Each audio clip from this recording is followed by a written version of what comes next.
What does it really mean to be wealthy?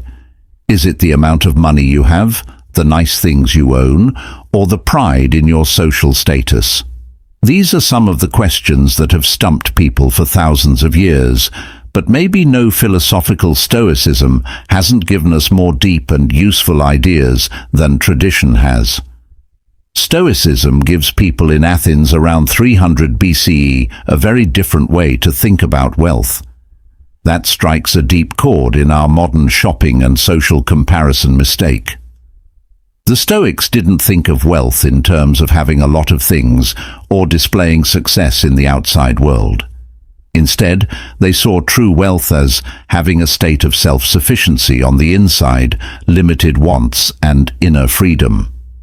The conservative view is a nice change of pace in a world where we are constantly being told that getting things will make us happy, which makes us look for other ways to be happy. Look past the flashy signs of wealth and think about what really makes people rich. Our lives' wealth doesn't come from having lots of things, but from having few things that are useful. Once said Epicus, a person who used to be a slave but became one of Stoicism's most. This simple but profound remark sums up the most important teacher's Stoic view of wealth. It says that real wealth doesn't come from getting more but not needing as much is another tall figure in Stoic. This was also thought by philosophy when he wrote, "It is not the man who has to." These words hit close to home for the man who wants more and is poor. Our current problem is that we are stuck in a never-ending cycle of wanting and not getting what we want. We're always looking for the next big thing and never happy with what we have. But the Stoics didn't just say bad things about trying to get rich. They also suggested a better way to live. He is the most ideal person for a life of ethics, self-discipline, and inner growth. A strong person who is in charge of himself, as Seneca suggested, seeing self-mastery as the best way to get rich. This point of view asks us to. It tells us to rethink what it means to live a successful life. Stoics teach that people should look within for happiness instead of always looking for it outside in other people or situations. That real wealth comes from being able to be happy in the present, grow in knowledge and bravery, and live in line with our deepest values. In this movie, we'll look at the Stoic way of life. Look at wealth. We'll talk about how to describe personal wealth in a way that fits with who we really are, not what society expects of us. We'll talk about how knowing what is enough can free you, and how it can let go of the shackles of never-ending wants. We'll also look into the calm practice of choosing to live in poverty is a powerful way to learn to be grateful and strong. We'll talk about how to get real, long-term wealth by working on our inner Stoic advice on how to make the most of your resources and live a life with meaning and honesty offers us a way to live a happier, more worthwhile life. It teaches us that not having the most stuff is what makes a life rich. Having the one most in line with our ideals, most at ease with itself, and most open to what the Stoics think about the richness of human experience. Part 1. The Stoic view on money wealth that the Stoics gained from their sharp observations and life experiences. They came to understand the strange nature of material wealth. Their ideas make us question what we think it means to be rich, giving us a new point of view. These books are both educational and freeing. Let's start with one of the most. He was a famous Stoic philosopher, and in one of his letters he says that money doesn't make you rich. These people are rich, just like we say we have a fever when the fever really has us. This strong metaphor shows how Seneca feels about that.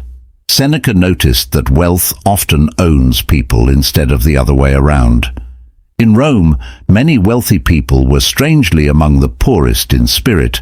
Money had made them obsessed, planned their days, and surrounded them with fake people. Flatterers, their wealth had become a drag instead of a source of freedom, making them worry and fear of losing everything all the time. This idea is repeated in He also said, It's not the man who has too little, but the guy who wants more, which is bad for them. Here, Seneca shows how greedy desire know. No matter how much money someone has, they will always be mentally poor if Epicus, another great figure in Stoic literature, still wants more. Philosopher X, who was once a slave and freed, shared this point of view. Epicus gained freedom and became a well-known teacher. He had a unique view of that wealth and freedom really are. He told a story about a man who had. The man went to Epicus because the Emperor Augustus had offered him a good job. Epicus was cocky about the money and fame he would get, but I told him not to. But he responded with deep questions that got to the heart of what means most in life. Epictetus told his students to touch it. When the man said he would make a lot of money, Epictetus said yes. For not much in return, the man said, a lot of people would learn his name. When the man said his name would be used, Epicus asked, are you going to be there every time someone says your name? Epicus said that a rock with your name carved into it would last longer than him. When the man said he wore a gold crown, Epicus gave the kudras to him and said they would make him a new crown of roses on you for your funeral. You'll look even more beautiful that way. The conversation in the Epic of Titus shows how temporary and unsatisfying external markers are. When it comes to money and success, he tells us to look past the obvious wins and think about what it really costs to try to get rich. The sacrifices, the compromises, and Marcus Aurelius, the Stoic philosopher, said that it often comes with mental poverty. King also spoke on the subject. He famously said, we all love ourselves more, that we care more about what they think than what we think. This observation shows how our ideas about wealth are often shaped more by what other people expect of us, and rather by our own beliefs and sense of fulfillment than by what other people think of us. The Stoics understood that real wealth comes from being free on the inside. Epictetus said that wealth is not having things but being happy and in control of yourself. Have a lot of things but not many wants. This extreme redefining of focus shifts from outward accumulation to internal growth when we're rich. Cultivation by taming our wants and growing happiness with what we have. Stoics say that we can achieve what we want by developing our inner powers. Wealth that lasts longer and makes you happier than material wealth. These ideas make us think again about what it means to be rich and successful in the modern world. They want us to think about whether the size of our truly makes us better. Money in the bank, the number of things we own, or can we find a deeper, longer-lasting kind of wealth by ruling ourselves and controlling our. The Stoic view on wealth is to set aside your wants and focus on what really counts in life. Provides a way for us to be free from the never-ending circle of desire and being unhappy, being free from other people's views, and being able to living a life that is in line with our core values. By accepting this point of view, we've reached a level of wealth that no market crash and no thief can take away. Can take the wealth of a well-lived life, calling personal, what does personal wealth really mean?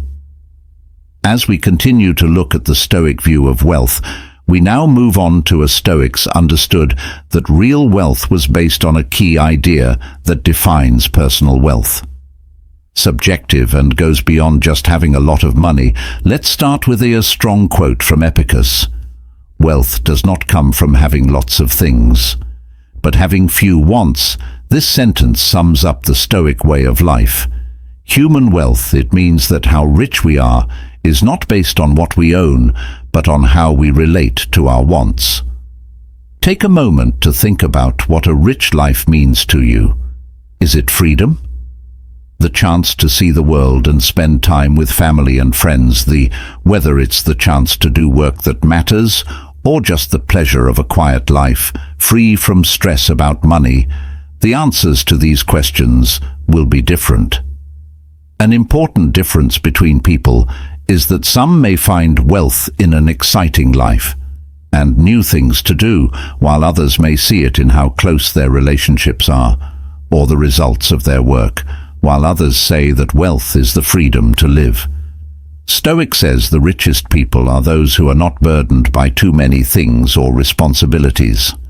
This point of view says that the person who doesn't need anything is the one who has the least. To shift our focus from getting more things to being happy with what we already have instead of always, we can learn to be happy with what we already have instead of always wanting more. This doesn't mean we should give up on our goals or plans to get better. Instead, it tells us to be careful of our wants and to figure out what we really need to live a happy life.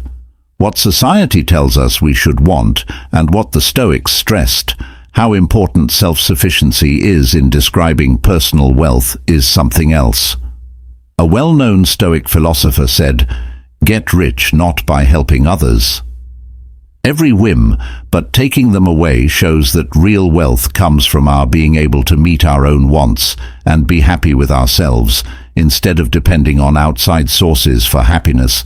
Think about the difference between someone who needs constant fun, luxury, and approval to feel happy, and find someone who can find happiness in simple pleasures, important work, and their own company, who in this scenario is really wealthier.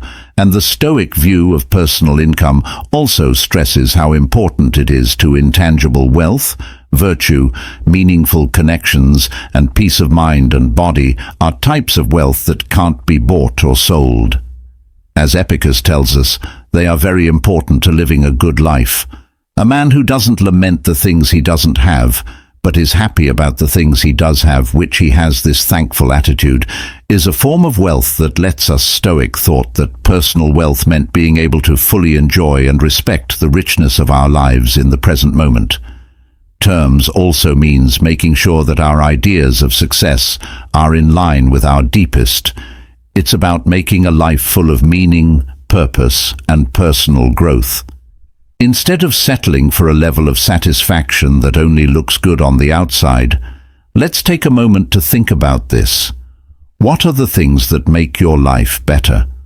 What kinds of relationships or successes make up your life? You really feel rich. How might your life be different if you focusing on these real sources of wealth instead of society hopes of wealth, by carefully describing what it means to be wealthy? We lay the groundwork for a truly rich life. We free ourselves from we stop looking for more and let the good things in our lives come to us. Keep in mind that the Stoic view says that the richest person does not have the biggest house or the fastest car. The person who has found inner peace is happy with what they have and lives that are in line with their beliefs. As we move forward, let this Stoic wisdom guide us. Help us rethink what it means to be wealthy on our own terms. Let's not just aim for money, wealth, but a life full of happiness, meaning, and real Stoic advice helps us find happiness by teaching us what is enough on our journey. Chapter 3. Figuring out how much is enough wealth. Now we get to a very important idea. What is enough? This idea is at the heart of the Stoic way of living a full and happy life. If you don't want to live a full life, let's start with an old but wise saying. If you think what you have is enough, you'll be unhappy no matter how much you have. This powerful insight gets to the heart of our modern quest for happiness, in a world where themes of more, bigger, and better are all the time. The Stoics believe that it takes a lot of courage to be able to notice and appreciate enough. Knew that chasing money without limits could turn into an endless and pointless chase, no matter how much we tried. Build up. There's always more to want and more to do. Desire that never ends doesn't bring long happiness. Instead, it can take away our joy. Enjoy the happiness of the present moment by thinking about the knowledge of Seneca's notes that the person who wants more is the one who has too little. This changes the way we think about poverty, so that it's not a lack of things, but an unquenchable thirst for more, while real wealth comes from being content with what we have. But how do we know what is enough? The Stoics would say that's a very personal question, a question that makes us think deeply about ourselves and gives us a clear picture of what we value. Needs for some people might mean having enough money to live comfortably and follow their dreams. For some, it might mean being able to support their family and make a difference in the world. Community, the key is to figure out what enough means based on our basic needs and wants. Epictetus speaks about principles instead of societal expectations or short-lived wants. Help, he is a wise person who doesn't lament the things he doesn't have, but is happy about the things he does have. This focusing on and appreciating what you already have is a strong way to fight the never-ending desire for more. With what we already have, we can feel rich in a way that extra money can't give us. There's a famous story that shows this point very well at a party where author Kurt Vonnegut tells his friend Joseph Heller that their host, a hedge fund manager, had made more money. Heller made more money in one day than from his hugely famous book. Catch-22 about its past, Heller says, "Yes, but I have something he will never know. To have enough." This story shows how the conservative view of enough works. It's not about getting the most things. It's about realizing that what we already have is enough. Another Stoic teacher says to find happiness in what you have and make yourself. You don't get rich by giving in to every whim. You get rich by getting rid of them. Enough isn't just a cap on our wants. It's also a way to work on regulating and improving them. By being happy and using moderation, we can free ourselves from the tyranny of always wanting more. We make room in our lives for what is truly real, important things like lasting relationships, personal growth, and helping others, and inner peace that comes from knowing enough also helps us be more deliberate. We can choose how to use our resources instead of always wanting more. We can work on making good use of what we have in ways that are in line with our values. Bring real happiness. So how can we use this knowledge? Here are some ideas. A few ideas for regularly thinking about what you really need for a happy life.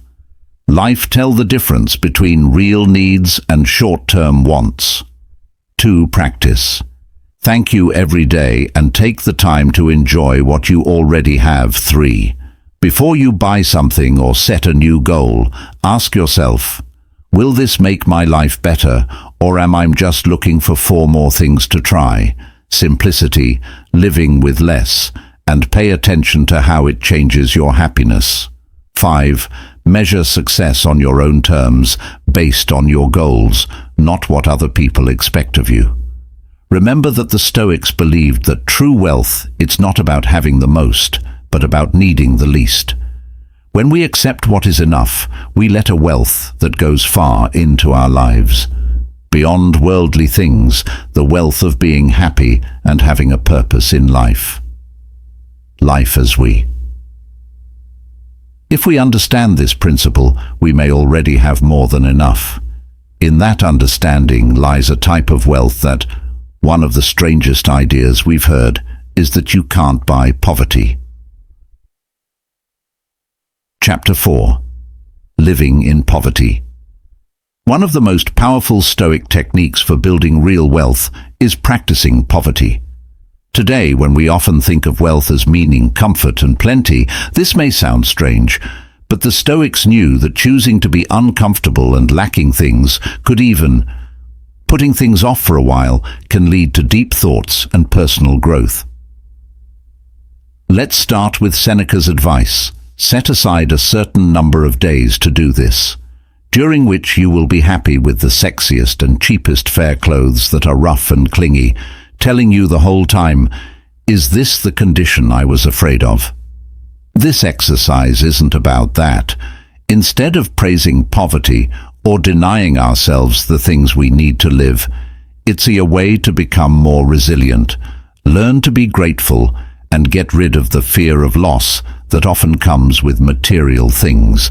As Seneca said, wealth is the slave of a wise man and the master of wealth a fool. This strong phrase sums up the Stoic attitude toward material things, that the wise person uses money as a weapon and doesn't let anyone control them or find. The fool, on the other hand, is always slave to their valuables, afraid of losing them by choosing to be poor, even if it's only for a short time. It's time to learn that we don't need as much to live and even thrive. We often think we need this understanding, which can be very freeing. It frees us from the fear of what we might lose and helps us enjoy the good things in our lives more. Think about the story of the anonymous CEO who lives on a very small budget. Even though he is very rich, he finds this for 1 week every year. As a practice in grounding and shifting perspectives, it makes him think of he can tell the difference between wants and needs, which helps him understand how others feel. Lucky for us, this practice also fits with what Marcus Rufus taught. If you really want to be rich, you need to pay off your bills first. This could be a reference to cash debt, but it could also be the emotional debts we have to our things. The mental energy we use, worried about keeping our stuff in good shape and keeping it safe. Being poor can help us pay off these mental bills. It teaches us that our happiness doesn't rely on what we own as we learn to be. Being happy with less gives us a kind of wealth that can't be taken away. Epictetus, who had a lot of wealth, self-sufficiency, and mental peace. He grew up in poverty and was a slave. He knew this well and taught it to others. Most powerful person is one who makes himself strong by choosing to be uncomfortable. Shortage. We learn to control ourselves and be strong, and we show ourselves that we can deal with problems, which boosts our confidence and sense of personal power. Let's do this Stoic exercise in the current world. Here are some ideas. Try living on a very small budget for a week, eating simple foods and not spending money on things you don't need. A capsule wardrobe, which means you can only wear a few pieces of clothes for a month. 3. Look into digital poverty. Practice by setting a time limit on your entertainment and technology use for a certain amount of time. Then, spend the weekend camping or in nature with just the bare essentials. 5. Give their time to shelters or food banks. To see things in a different light and develop empathy, keep in mind that the goal is not to romanticize poverty or deny ourselves for good. It's to gain perspective, become stronger, and get rid of the fear and worry that often come with it. As we do this, we may realize that we don't need nearly as much stuff as we thought we did to be happy. If we're happy, we might find a depth in simplicity that we didn't know was there, and we might become the wise person that Seneca wants us to be, for whom wealth is valuable, is only a tool, not a boss. By living in poverty, we ironically make ourselves more poor. When we are truly rich, we know we can be happy with what we have. Little the strength that comes from choosing to be uncomfortable, and the thankfulness that comes from fully appreciating by practicing Stoicism, we take a big step toward having more abundance in our lives. One step toward changing how we think about wealth and having a truly rich life. As we learn more about the Stoic view, we learn about freedom as a source of inner wealth. Chapter 5. Creating Wealth. Within yourself on wealth, we get to the most important part, building inner wealth. Stoics knew that real wealth doesn't come from things you own, but Seneca captures this idea from building our character, knowledge, and virtues. He said it very well. Any man who doesn't think that what he has is more than enough is an unhappy man, even if he is rich. The ruler of the whole world, this deep statement, makes the point that happiness, thanks, and lack of material things are the real signs of wealth. Even someone who has everything can become poor if they Stoics knew that people who don't value what they have don't respect what others have. While it might be useful, Seneca can also be dangerous. It finally tells us to stay away. All of these dangerous goods make those who want them look better than those who already have them. Understanding helps us remember that trying to get rich often makes us happier than it actually does. The thought of getting rich can be more appealing than actually having it. Instead of focusing on wealth from outside sources, the Stoics pushed for developing the 4 basic virtues helps people get rich on the inside.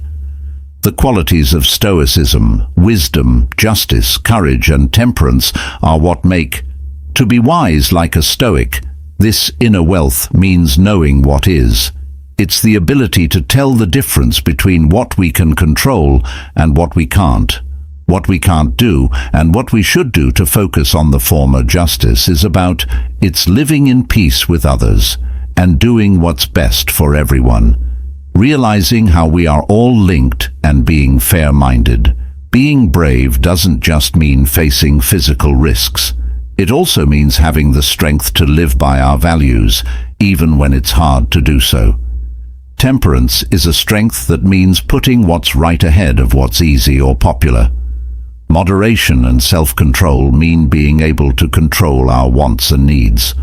Cult uses feelings to find the middle ground between too much and too little. When we work on these traits, we create our own kind of wealth. While material things can be lost or stolen, our inner traits will always be there, with us no matter what happens in the outside world. But the Stoics also understood the alluring power of outside goods. Stoic warns against anything that cheers from the crowd. High office wealth or self-indulgence. At first, they might all look like they could work with it, but all of a sudden control us and take us away. This warning tells us that if we're not careful, be careful. Outside things can take over our lives and keep us from focusing on what really counts and eroding our inner wealth. Steps to build inner wealth. Regular self-reflection and writing could be a way to get rich. 1. Knowing our ideals and what drives us. 2. Practicing mindfulness to grow, being aware of our feelings and thoughts. 3. Studying philosophy and thought to help us understand life better. 4. Looking for 5 ways to practice kindness. Facing difficulties that help us build courage and resilience and care to build a sense of fairness and a bond with others. Stoics believe that the richest person is not the one who has the most things, but the one who has. The person who has gained the most amazing control over themselves is the one who can be happy no matter what and act with integrity no matter what the effects, and makes the world a better place by growing. When we have inner wealth, we stop trying to get approval from other people all the time. And gathering things, we find a kind of wealth that is Stoic words about wealth that are long-lasting, satisfying, and completely under our control. Being wealthy doesn't mean having lots of things, it means not wanting many things. Epictetus, this basic Stoic principle, tells us that being happy and moderation is the key to a happy life.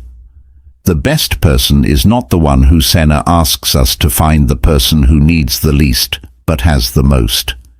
He is a smart man because he is wealthy in self-sufficiency and free from having too many wants. This quote stresses the idea that a person should not be sad about things he doesn't have, but should be happy about things he does have. How important it is to be thankful for what we have and find joy in what we already have. If you want to be rich, you should also think about saving. Getting Benjamin Franklin to be affected by Stoicism. Even though he wasn't a Stoic, Franklin's words echo the Stoic focus on moderation and smart use of resources. Get rich not by granting every wish, but taking them away, Musonius Rufus. This advice tells us to get inner wealth by controlling our wants. Real wealth is the lack of wants. Seneca aptly describes the Stoic view, that wealth comes from wanting less and not having more. He is the most powerful person who Seneca, this quote emphasizes the Stoic idea that true being able to control yourself is what brings wealth and power. It's not the person who has too little, that man who wants more is poor. Seneca tells us that being poor is state of thought marked by an unquenchable desire, not a lack of possessions. The best thing about being rich is not that it gives you things you want, but that it frees you from worrying about the feared bad things that come with being poor is not what this insight is about. These Stoic lessons say that you should look for peace of mind in inner wealth instead of the temporary safety of material wealth. Show us how to rethink wealth in a way that makes us happy for good. They push all of us to look past the shallow signs of success and focus on what makes our lives better. By adopting the calm view, we can free ourselves from the never-ending. We can find beauty in the cycle of wanting and not getting what we want. Simple life, self-mastery that is strong, and happiness in living according to our. Remember that the Stoics didn't talk about living a life of lack of things, but a life full of meaning, knowledge, and inner freedom. They understood that what we own doesn't really make us rich. Who we are and how we live do. As we come to the end of our look at the Stoic view on wealth, I hope you've learned something useful. We've been through the Stoic teachings on inner freedom, contentment, and personal ideals to rethink what real wealth means. Knowing what's enough, living in poverty, and growing inner wealth. These timeless ideas offer a strong contrast to the never-ending desire of material wealth in today's world. They tell us that real wealth isn't in what we own, but in. I encourage you to use these Stoic ideas to change the way you think, act, and deal with life. Think about what wealth means to you and how you can get more of it. Daily happiness and inner wealth. Remember that it's about balance and using money as a tool, not as an end in itself, letting it master us. If this strikes a chord with you, learn more about Stoicism, literature from the past and the present, and please share your ideas in the comments. What do these ideas mean to you? What problems do you think you'll face if you found this useful? If you want to read more about how philosophy can be used in everyday life, please consider joining. Your support helps us keep going. This work, thank you for working with me, and in the words of Seneca, the most wealth is a lack of wants. May you find wealth in simplicity and strength in self-mastery and happiness in living out your beliefs. Until we meet again, live well and do well in the most calm way possible.